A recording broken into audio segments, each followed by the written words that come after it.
Good morning everyone and welcome to day 12 of Rigger Repairs Limited social media campaign.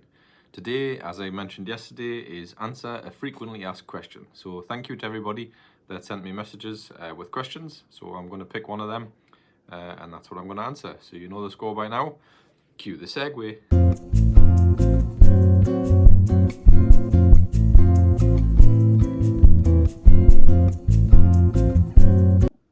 So I get asked this question quite a lot from trade and from customers of mine.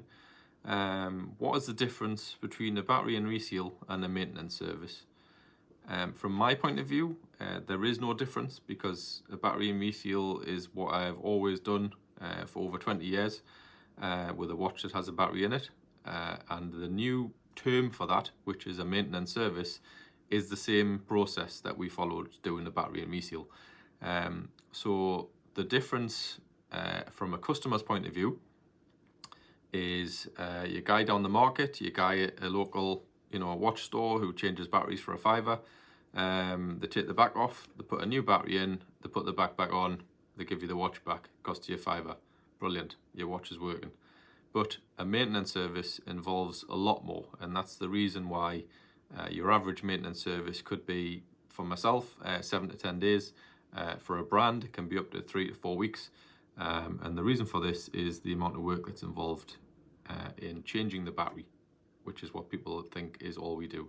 So here's a little glimpse into what's involved in a maintenance service. I hope you enjoy it.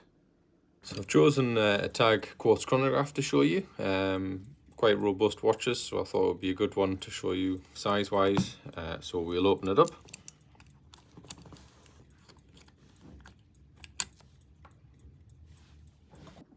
So this is what it looks like inside the watch. You can see the movement there with the battery and the spring pointed at here.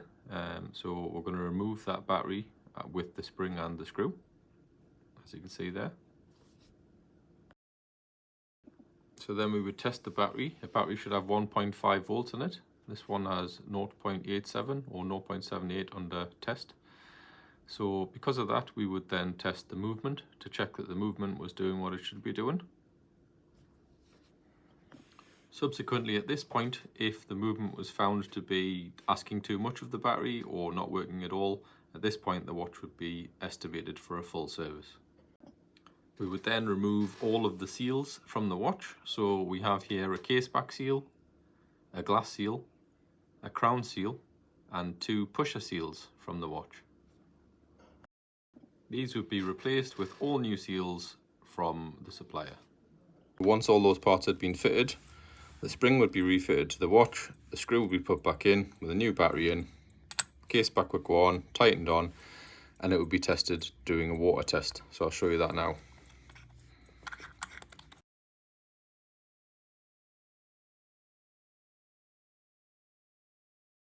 So once the watch is inside the water tester, we would then take it up to 5 bar pressure to test the watch to see whether it's leaking. We would then wait for it to finish doing its test. So it's basically checking minute measurements within the watch, whether the watch is expanding, whether the glass is moving, whether the crown is leaking, the pushers are leaking. It's testing everything to see whether the pressure that's being imposed on the watch is allowing that pressure to go inside the watch, at which point it wouldn't be watertight. There we go. Pass. The watch would then be ultrasonically cleaned, as you can see here, in an ultrasonic bath. And then it would be placed in a drying oven to dry it off, ready to go back together and go back to the customer. I hope you enjoyed that little look at what's involved in a maintenance service. As you can see, there's a lot more involved than just taking the back off and putting a battery in. People are quite happy to do that sometimes, a couple of £, put a battery in. The watch might last 6 to 9 months. If that's what you're happy with, then that's great. If you want your watch to last 2 or 3 years with a battery in it, then a maintenance service is what you're looking at, because it can identify if a service is required, at which point you can make your batteries last longer. It can identify if there's a problem with the movement, or if you have a problem with your water resistance. It's tested so that you can see that it needs new seals, new pusher seals, new crown seals, new glass seals, new case back seals, All of these things contribute to a maintenance service and making sure that your watch is in the best of condition when it comes back to you. Again, thank you for watching. I'm more than happy to answer any questions, so if you wanted to continue sending me private messages with questions about things that you would like to know about or things that you would like to see on future videos, please continue to message me, and I'll try and incorporate those into my future social media content. So have a lovely day, take care, and I'll see you tomorrow.